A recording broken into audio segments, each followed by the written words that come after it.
नमस्ते, Radhe Radhe everyone.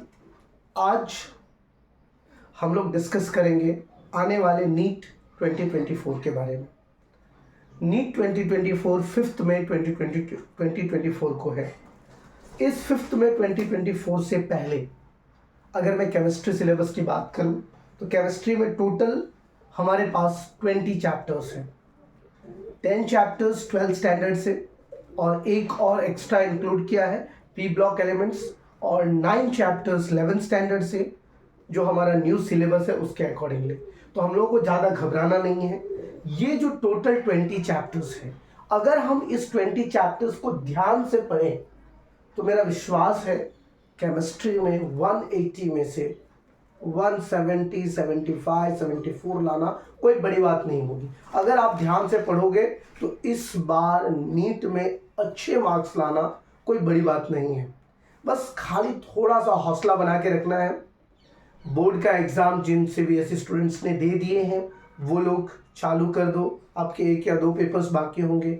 Otherwise जो हमारे गुजरात बोर्ड के स्टूडेंट्स हैं जो जीएसईबी बोर्ड देने वाले हैं 11 मार्च से, वो सारे बच्चे आफ्टर एग्ज़ाम एक दिन का भी टाइम वेस्ट ना करें और अपना एग्ज़ाम स्टार्ट करें। तो चलिए हम लोग स्टार्ट करते हैं क्लास 11 से। क्लास 11 का जो पहला चैप्टर है, first chapter, chapter number 1, some basic concepts of chemistry. Some basic concepts of chemistry.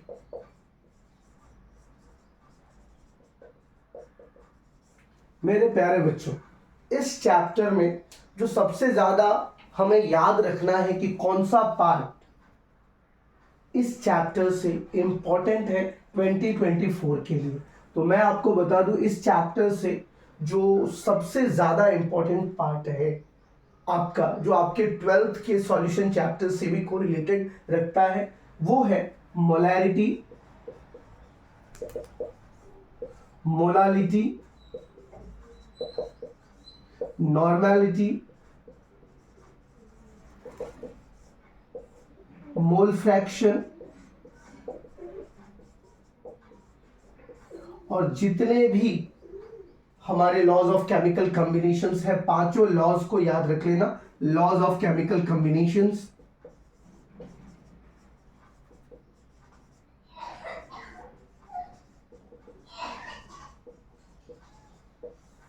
और limiting reagent,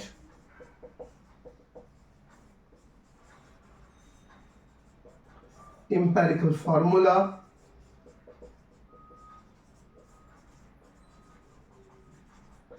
average atomic mass,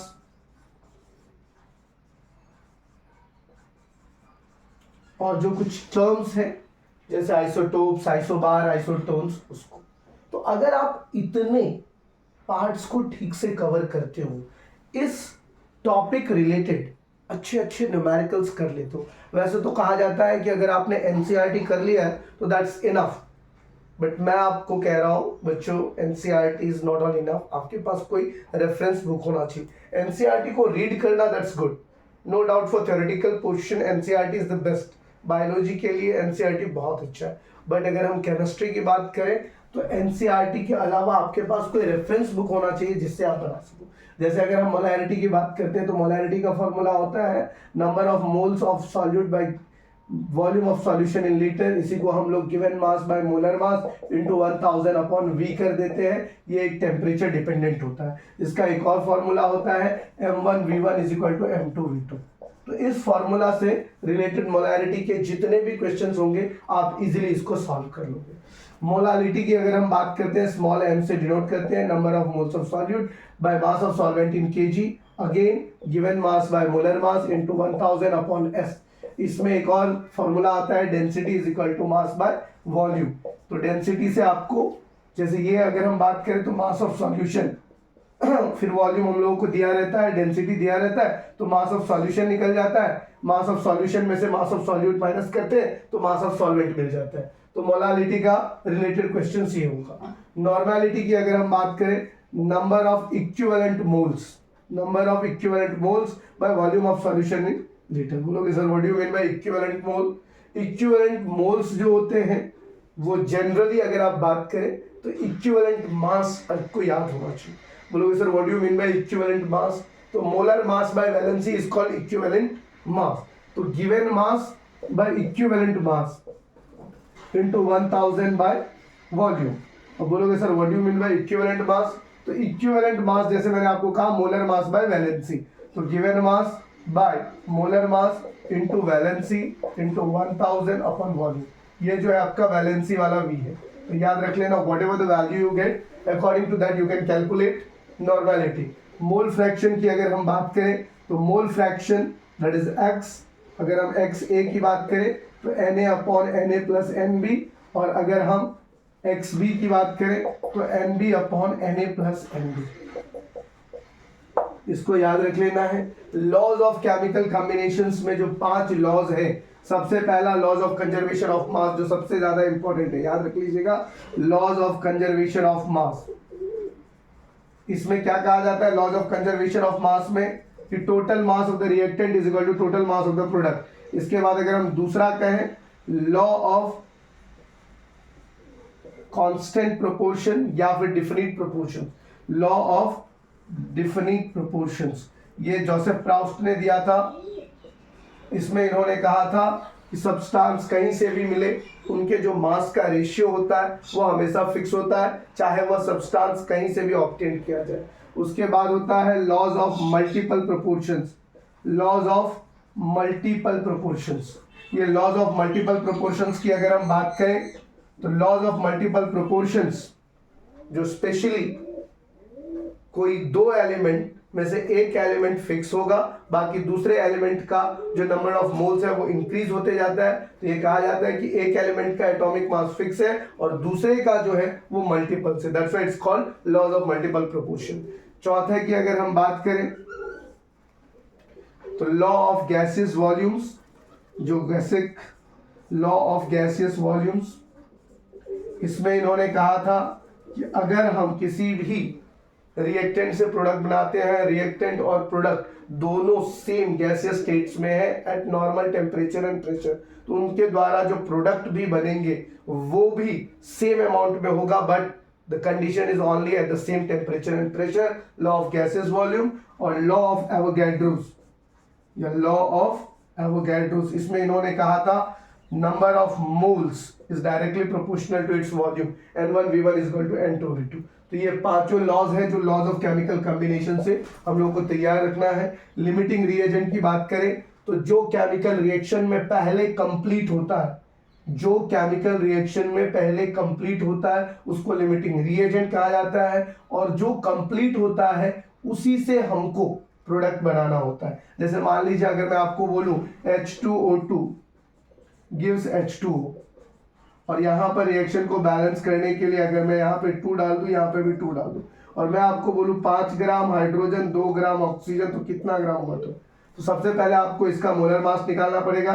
4 ग्राम को 32 ग्राम ऑक्सीजन चाहिए, तब जाके 36 ग्राम H2O बनाएगा। तो ये 4 ग्राम है तो ये 32 ग्राम, तो ये 1 ग्राम होगा तो 32/4 मतलब 8 ग्राम हो जाएगा। तो अगर ये 5 ग्राम होगा तो ये 40 ग्राम चाहिए, हमारे पास दिया गया है 2 ग्राम, मतलब लिमिटिंग रिएजेंट जो है वो ऑक्सीजन हो जाएगा। तो अब 32 ग्राम में 36 ग्राम H2O बनता है, तो 1 ग्राम में 36/32, 2 ग्राम में 36/2 इंटू 32, यानी कि 72/32। Whatever the value you get that much water will be produced. उसके बाद आ जाइए empirical formula, N into empirical formula is equal to molecular formula. Empirical formula का निकालने का जो तरीका है, जिसमें एलिमेंट्स के कुछ परसेंटेज दिए रहते हैं, उसको एटॉमिक मास से डिवाइड किया जाता है, फिर उसके बाद जो सबसे छोटा नंबर आता है फिर उससे सबको डिवाइड किया जाता है, फिर what ever the value you gate उसमें देखना है कि अगर कोई फ्रैक्शन में है तो उसको कंप्लीट नंबर में ले जाइए। उसके बाद आप सारे एलिमेंट्स के नंबर ऑफ एटम्स डाल दीजिए। जैसे मान लीजिए आपको CH2O आया, तो CH2O का मास निकाल दीजिए, उसको इंपेरिकल फॉर्मूला मास कहते हैं। मोलर मास से इंपेरिकल फॉर्मूला मास को डिवाइड कीजिएगा तो नंबर ऑफ मोल्स मिल जाएंगे, और उसके बाद इंपेरिकल फॉर्मूला और मॉलिक्यूलर फॉर्मूला। तो याद रखिएगा N into empirical formula is equal to molecular formula, ये होता है। उसके बाद लास्ट जो अपना एवरेज एटॉमिक मास है, जो अक्सर इस चैप्टर में पूछे जाते हैं, अगर हम बात करें एवरेज एटॉमिक मास की। तो एवरेज एटॉमिक मास जनरली जो एलिमेंट्स के आइसोटोप्स होते हैं, जो डिफरेंट डिफरेंट परसेंटेज में एलिमेंट्स एग्जिस्ट करते हैं, जैसे क्लोरीन की बात करते हैं, आइसोटोप, आइसोबार, आइसोटोप कुछ भी आप ले लो। तो अगर हम आइसोबार्स की बात करते हैं, क्लोरीन के 35 और 37 दो अलग अलग एटॉमिक मास है। एटॉमिक नंबर सेम होगा बट एटॉमिक मास डिफरेंट होंगे। 35 एंड 37, 35 वाले क्लोरीन 75% नेचर में एग्जिस्ट करते हैं और 37 वाले 25% एग्जिस्ट करते हैं। तो कुछ नहीं करना है, 35 इंटू 75% प्लस 37 इंटू 25%, तो 35 into 75 by 100 plus 37 into 25 by 100, whatever the value you will get, that will be 35.5, that is the average atomic mass of chlorine। तो कहने का मतलब ये है कि ये तो सिर्फ फॉर्मूला है। अब इस बेस्ड पे हम जब न्यूमेरिकल्स बनाएंगे तो हमें पता चलेगा कि किस तरह के क्वेश्चंस जनरली नीट में पूछे जाते हैं और कैसे हमें उसका प्रिपरेशन करना चाहिए। तो ये फर्स्ट चैप्टर क्या है, आप लोग इसका एक स्क्रीनशॉट ले लो और इसके बाद हम लोग कुछ न्यूमेरिकल्स के बारे में भी डिस्कस करेंगे, वो लेटर ऑन। पहले आप इसका एक स्क्रीनशॉट ले लो। चलिए, तो अब हम लोग वापस से शुरुआत करते हैं कुछ न्यूमेरिकल्स का। न्यूमेरिकल्स अब हम बनाएंगे खास करके मोलैरिटी बेस्ड पे। देखो एनसीईआरटी में जितने भी न्यूमेरिकल्स हैं, एग्जाम्पल्स, एक्सरसाइज में जितने भी दिए गए हैं, उन सबको सॉल्व करना है। उसके अलावा जो पैटर्न होते हैं, उस पैटर्न को हमें दिमाग में रख लेना है। जैसे अगर मान लीजिए मैंने आपको कहा, आपका एनसीईआरटी का एक क्वेश्चन दे रहा हूँ कि अगर मैं बोल रहा हूँ 4 ग्राम NaOH को अगर मैं 250 ml सॉल्यूशन में डिसॉल्व करता हूं तो what will be it's molarity, कितना होगा मोलैरिटी। ये आपके एनसीईआरटी का एग्जांपल का क्वेश्चन है। तो मोलैरिटी का फॉर्मूला होता है given mass by molar mass into 1000 by volume, right. तो आपके गिवन मास है 4 ग्राम, NaOH का मोलर मास निकालोगे तो 23 plus 16 plus 1 that is equal to 40 gram into 1000 और वॉल्यूम है आपका 250 ml, राइट। तो भैया ये भी ml, ये भी ml, ये ग्राम, ये कैंसिल होकर के मोलैरिटी में आंसर आएगा 254 जा, राइट, 4 10 जा, मतलब 0.4 मोलैरिटी। ये आपका एनसीईआरटी का एग्जाम्पल का क्वेश्चन है। तो जनरली मोलैरिटी में जो क्वेश्चंस दिए जाते हैं वो खास करके ऐसे ही क्वेश्चंस आपको दिए जाएंगे, गिवन मास दिया रहेगा और वॉल्यूम दिया रहेगा और पूछेगा मोलैरिटी। अदरवाइज कुछ ट्विस्टेड क्वेश्चन की अगर हम बात करें, जैसे मैंने आपको कहा था M1V1 is equal to M2V2, right, M1V1 is equal to M2V2। तो M1V1 is equal to M2V2, मान लो यही क्वेश्चन है। इस क्वेश्चन में मैंने क्या किया कि आपको कर दिया कि भैया वॉल्यूम जो है मैं आपको दे रहा हूं अब 700 ml और पूछ रहा हूं भैया मोलैरिटी क्या होगा। तो इस तरह के क्वेश्चंस को समझने के लिए पहले थोड़ा सा मैं आप लोगों को प्रैक्टिकली लाइफ में ले चलता हूँ। जैसे मान लीजिए आपके घर में आपकी मम्मी 3 लोगों के लिए चाय बना रही है, आपकी मम्मी, आपके पापा और आपके लिए। तो ये तीनों लोगों के लिए चाय बन रहा है, एकदम चाय जो है अब निकलने वाली है कि सडनली आपके घर में 2 गेस्ट आ गए, एकाएक 2 गेस्ट आ गए। तो या तो आप ऐसा करोगे आपकी मम्मी और आप नहीं पियोगे, और अगर मान लो साथ में सब पीना चाहते हो तो क्या करोगे, आप उसमें वॉल्यूम ऐड करोगे। तो जस्ट सपोज करो उस समय जो 3 आदमी के लिए था उस समय 250 ml वॉल्यूम था हमारा, और हमारा जो मोलैरिटी था दैट वाज 0.4। अब हमने क्या किया, वॉल्यूम को थोड़ा सा बढ़ा दिया, दैट वॉल्यूम बिकेम 700 ml। और अब जो है आपको पूछ रहा हूँ मोलैरिटी क्या होगा। इसकी मोलैरिटी 0.4 पे वॉल्यूम था 250 ml, और मैंने आपको पूछा कि भैया अब मोलैरिटी कितनी होगी जब वॉल्यूम 700 ml होगी। तो इजीली निकल जाएगा, M2 इज इक्वल टू कितना हो जाएगा, 0.4 इंटू 250 अपॉन 700। यस और नो, यस, 0 0 कैंसिल, 5 से कैंसिल करो, 5 5 जा 25 और ये 14 5 जा 70, ये हो जाएगा 2 अपॉन 14, 0.4 इंटू 5 2 हो जाएगा, और 2 1 7 जा, दैट्स इक्वल टू 0.7 1 जा 7 30, 7 4 जा 28, 0.14 मोलैरिटी हो जाएगी। बस 2 डिजिट तक रखो, 2 डिजिट से ज्यादा नहीं ले जाना, मैक्सिमम ले जाना तो 3 डिजिट, जनरली 2 डिजिट पे ही हमारा काफी हो जाता है।